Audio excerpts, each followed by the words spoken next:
Seatail's guest is Captain Paul McCauley. He's the Vice President of the National Boat Owners Association. Paul, it's nice to see you back. Thank you. I understand you have Seatail for us, a true story with a safety message. Yes. And could you elaborate?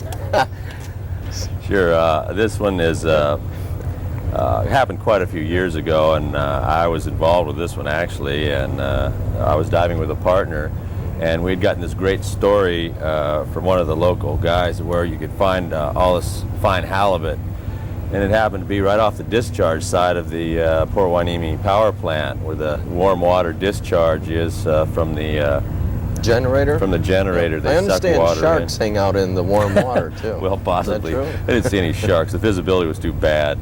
Probably lucky, but we didn't find any halibut either. But we did get separated due to the bad visibility, and when you get into hunting for fish or spear fishing, you tend to lose the buddy system quite frequently, especially if you're in low visibility. You can't keep an eye on your buddy and look for fish at the same time. And we were both experienced divers, so we kind of got separated several times. And once we got separated, I came up, and my partner did not come back up, and I got a bit concerned about it. And after about 15 minutes, realizing that he had to be out of air, I thought for sure he got blown into shore by the current. He didn't, and I ended up calling the Coast Guard on the radio and getting quite concerned. And all of a sudden I saw him walking up over the rise in the sand with all his diving gear, and come to find out that he had found the intake side of the power plant. That brings the water up in through. That sucks the water into the power plant. And that's scary. It looked to him like just a big rock. It was overgrown with coral. There was no signs or nothing indicating that it was a suction side. No beware of divers or anything like that. Yeah, down in the water you don't find too many road signs. And like I say, with a limited visibility, you could never even see the whole structure at any one time. And he was looking up the side of it for scallops, and he got toward the top of this lip of this edge, which was about 20 feet in 40 feet of water, this rise, and he started to feel the suction. Well, he pushed himself away and put his fins back up to swim back away from it, and it sucked him in feet first. And he ended up coming up out the middle of the Port Hueneme power plant. And he went about 3/4 of a mile. You went through the pipe? 3/4 of a mile through about a 10-foot diameter pipe. And we've been told by the Edison company that this has happened twice before, and both times the divers died. For our viewers watching that may go for the ride, where do you come out up there? I mean, I have this picture of going through some machinery or something. Well, there's no grating on the outside of the suction because fish get stuck to it and they have to go out and clean it. So the grating is just before the big impeller on the inside of the power plant. So you're stuck on the grating? That's what would happen. That's what's happened to the other divers. If you get hit up against that grating, you get knocked out and you run out of air, you die. There's a big access just prior to that, a big access hole. Does it go up or down? Or? Well, it's just a big opening, like a pool. It's like a pool in the middle of the power plant. I have this picture going through a pipe, right? And somewhere it has to be up, down, to the side, somewhere. It's parallel, horizontal to the bottom. It's underneath the sand. You go underneath the beach.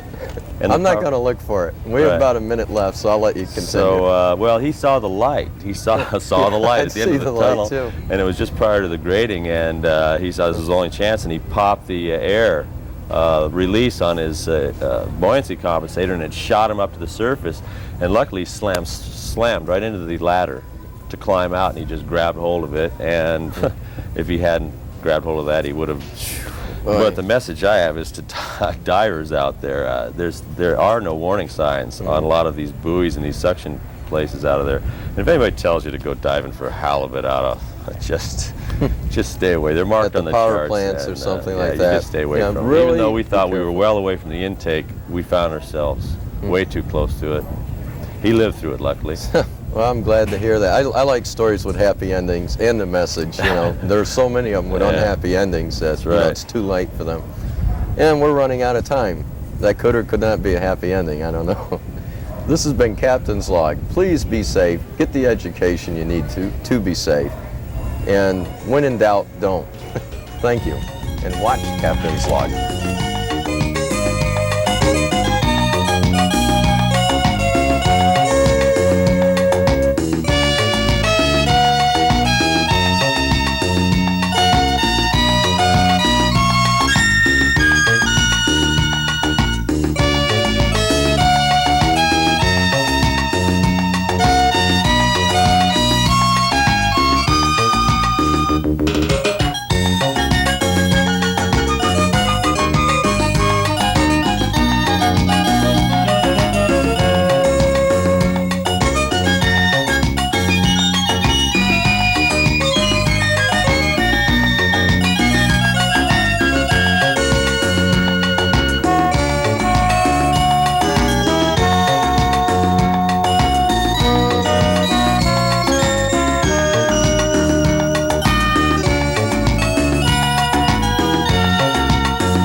Bye.